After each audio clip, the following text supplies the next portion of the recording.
इस धरती पर बहुत सारा कंफ्यूजन और केओस है, आप भी जानते हैं। और मैंने देखा है कि लोग जलन में एक दूसरे के ऊपर जादू टोना करवाते हैं, बकबक करते हैं, बुराइयां करते हैं, निंदाएं करते हैं। उन्हें पता ही नहीं चलता कि वो क्यों कह रहे हैं, लेकिन इस सब के पीछे जो प्रॉब्लम है वो है जेलसी।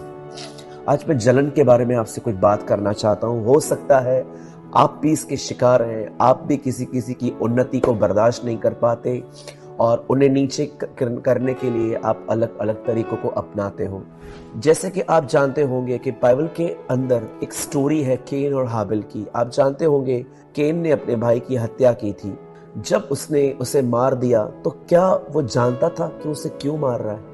लेकिन आज हम जानते हैं कि उससे जलन हो रही थी। क्यों जलन हो रही थी उससे? क्योंकि उसने देखा कि उसके भाई का बलिदान स्वीकार किया।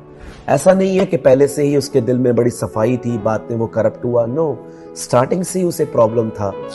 मैं आपको बताना चाहता हूं मेरे भाइयों, मेरी बहनों, जलन किस तरह से आती है और किस तरह से हम उसमें से छुटकारा पा सकते हैं। एक वचन जो मैं 3 लैंग्वेजेस में आपके सामने लगा रहा हूं वो ये है। नीति वचन उसके 14 अध्याय में से ये वचन है। यहां लिखा है, शांत मन तन का जीवन है, परंतु मन के जलने से हड्डियां भी जल जाती है। आप याद रखिएगा, जलन एक ऐसा गुनाह है जो आपकी सेहत को भी खराब करेगा। जैसे आपने देखा होगा कि बहुत लोग जो व्यभिचार में जिंदगी जीते हैं, आहिस्ते आहिस्ते उनका जो मेमोरी पावर है वो कम होता जाता है, आंखों की रोशनी कम हो जाती है, वे कमजोर से दिखते हैं, क्योंकि व्यभिचार जो है वो आपके पूरे बदन पे इफेक्ट लेके आता है, वो आपको बीमार करता है। वैसे ही आप यहाँ पर जलन को भी देख सकते हो कि वो किस तरह से एक व्यक्ति के फिजिकली उसके बदन पे असर करती है। मैं स्टार्ट कर रहा हूँ एक छोटा सा वचन आपके लिए और मैं उम्मीद करता हूँ कि ये वर्ड आपको बहुत ब्लेस करेगा। मैं सबसे पहले आपको बताना चाहता हूँ कि क्यों हमारे अंदर जलन आती है। जलन आने का मेन रीजन है कंपेयर करना, तुलना करना, चीजों को नापना कि मैं क्या हूं और वो कहां है। एक दिन केन और हाबिल दोनों अपने बलिदानों को लेकर खुदा के पास जाते हैं। हाबिल का बलिदान प्रभु ने स्वीकार किया, केन के बलिदान को उसने स्वीकार न किया। आप जानते हैं ये देखने के बाद उसने अपने भाई को मार दिया। जानते हैं क्यों मारा? क्योंकि वो उससे जल रहा था। क्यों वो जल रहा था? क्योंकि वो कंपेयर कर रहा था कि हाबिल वो कर पा रहा है जो मैं नहीं कर पा रहा। आप बाइबल के अंदर और आगे पढ़िए, जब दाऊद ने गोलायत को मारा पर शाऊल फील्ड में जाने से पहले ही, मैदान में जाने से पहले ही हार गया था। और जब दाऊद लड़के जीत के वापस आता है तो लोग कहते हैं शाऊल ने इतनों को मार दिया, दाऊद ने इतनों को मार दिया।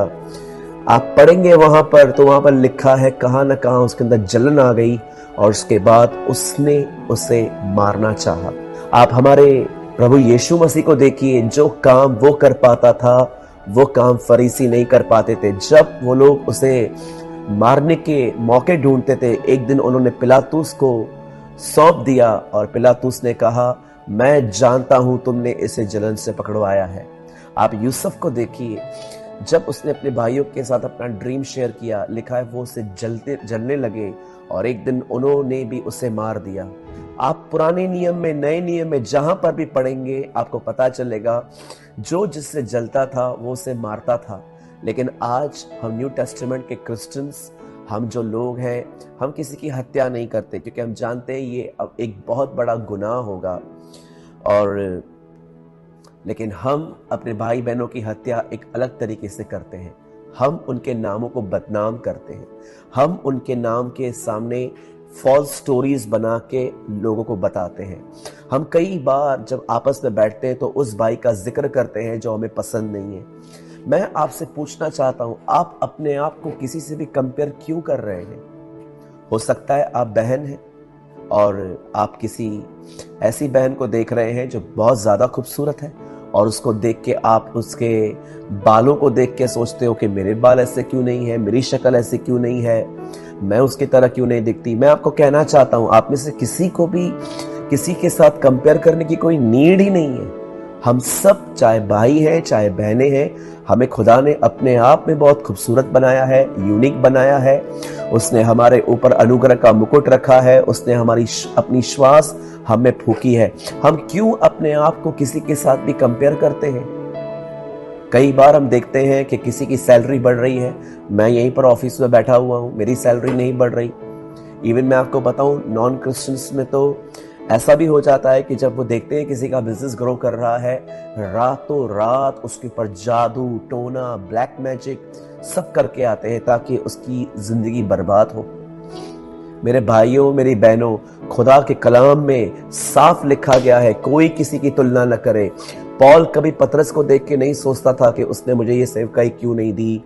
वो यहूदियों में बता रहा है, मैं अन्य जातियों में बता रहा हूँ। यहूदियों के बीच में सेवा करना तो इतना डिफिकल्ट नहीं था, खुदा ने मुझे ये ऐसी मिनिस्ट्री क्यों दी। या पतरस कभी पॉल को देख के ये नहीं कहता था कि उसने मेरी। सब लोग अपने अपने स्थिर पे काम कर रहे थे। इवन आप देखिए, यीशु ने कहा, 2 लोग प्रार्थना करने के लिए मंदिर गए। एक ने कहा, प्रभु मैं धन्यवाद करता हूं, मैं इसकी तरह नहीं हूं। लेकिन दूसरे ने कहा, प्रभु मैं पापी हूं और मुझ पर दया कर। क्यों जीसस ने ये बातें बताई? देखिए, ये प्रेयर नहीं है। उसे लगता है कि ये प्रेयर है। It's not prayer, it's a comparison. ये तुलना कर रहा है, मैं इसकी तरह नहीं हूं, मैं इसकी तरह नहीं हूं। बहुत लोगों को अगर अच्छी प्रेयर आती है, वे अच्छे से बाइबल पढ़ते हैं, तो जब कोई नया व्यक्ति जो समझिए कोई पुराना व्यक्ति है जो उनकी तरह ग्रो नहीं किया है, जब वो उसको देखते हैं तो मन ही मन सारा की तरह हंसते हैं, इन्होंने कुछ किया ही नहीं है। मैं आज भी जानता हूं, मैं एक सभा में था जहां पर एक 5-6 महीना पुरानी बहन को प्रेयर के लिए कहा गया। जब से वो आई तो प्रेयर में अटक रही थी और सारी आत्मिक बहनें उसे देखकर हंस रही थी कि इसे कुछ आता ही नहीं है। अगर आप किसी की कमजोरियों को या आप किसी ऐसे व्यक्ति को देख रहे हैं जो आपकी तरह बहुत सारी क्वालिटीज नहीं रखता और आप उस पर हंसते हैं, मैं आपसे कहना चाहता हूं, आपसे बड़ा फरीसी पूरी चर्च में नहीं है। मेरे भाइयों मेरी बहनों, मैं आप में से हर एक को कहना चाहता हूं, अगर आप सच में अपने आप को तुलना कंपेयर करना चाहते हो ना, कंपेयर योरसेल्फ विद जीसस। आप हम्बल बन जाएंगे। जरा देखिए कि आप उसकी तरह हैं, क्या मैं उसकी तरह हूं, क्या हम उसकी तरह बन रहे हैं।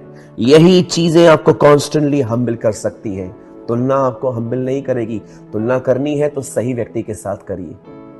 आज हम कई सारे जो लोग हैं, जब हम देखते हैं कि किसी को खुदा ऊंचा उठा रहा है, हम उसे देखते हैं, हम लर्न नहीं करते उसमें से कि परमेश्वर उसे क्यों ब्लेस कर रहा है, इस आदमी के ऊपर अभिषेक क्यों है, इस आदमी की अंदर से इतने अच्छे अच्छे दान वरदान क्यों हो रहे हैं। हम कई बार उनमें से लर्न नहीं करते, पर हम उन्हें देखकर, उनकी फॉलोइंग को देखकर कि इतने सारे लोग इनसे सीख रहे हैं, कई बार हम जलते हैं।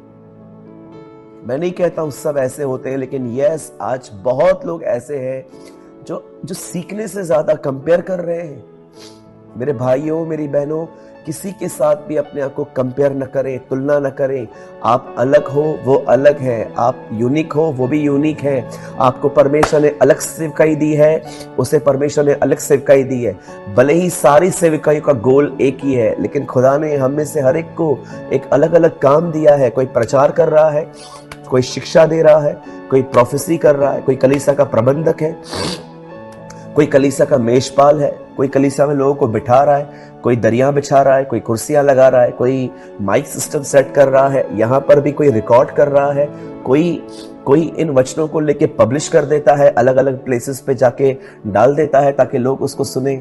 मेरे पास एक बहुत बड़ी टीम है, जैसे कोई वीडियो आता है वो शेयरिंग करते हैं, क्योंकि उन्होंने पढ़ा है वचन के अंदर कि कैसे यीशु ने रोटी तोड़ी और चेलों ने उसे बांट दी। बांटना भी एक सेवकाई है।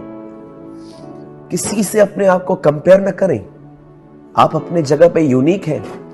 और अगर आपको लगता है कि यस ब्रदर, आप बिल्कुल सच कह रहे हैं, मैं इस जलन का शिकार हूं, मैं इससे कैसे बाहर आऊं, मैं आपको 2 सलाहें देता हूं। एक, लोगों से अपनी तुलना बंद कर दें, और दूसरा, प्रार्थना करें कि पवित्र आत्मा आपको इन बंधनों से आजाद करे, इन गंदी आत्माओं के प्रभाव को आपके ऊपर से तोड़े। There is not other way, अब और कोई वे नहीं है। एक पवित्र आत्मा ही है जिसे सहायक कहा गया है। याद रखिए, आप कितनों से भी हाथ रखवाइए, आपको इंपार्टेशन जरूर मिलेगी, थोड़ी सी अभिषेक की, लेकिन छुटकारा तो खुदा ही देगा आपको। मैं आपको एडवाइस देता हूं, किसी की भी लाइफ को खुद से कंपेयर न करें। जब भी आप देखते हो कोई प्रभु में बढ़ रहा है, नम्रता से अपने आप को उसके अधीन करिए, उससे सीखिए। एलीशा एलिया का फैन नहीं था, जैसे आजकल बहुत सारे लोग फैन है बहुत कि मैं आपका फैन हूं। फैन बन के क्या करेंगे आप? ऑडियंस नहीं बनना है हमें। Be a disciple. एलीशा एलिया के पीछे क्यों गया? क्योंकि वो उसका अभिषेक चाहता था। यहोशू मूसा के साथ क्यों था? क्योंकि वो उसकी जीवन को देख के प्रभावित हुआ था। चेले यीशु के साथ क्यों थे? क्योंकि वो उसके जीवन को चाहते थे। लोगों से जलना नहीं है, लोगों से सीखना है हमें। कंपैरिजन न करें। मैं विश्वास करता हूं आज के वचन से आपने जरूर कुछ लर्न किया होगा, और अगर आपने इसमें से कुछ लर्न किया है तो आप अपनी लर्निंग का एक छोटा सा कमेंट जो है वो छोड़ सकते हैं।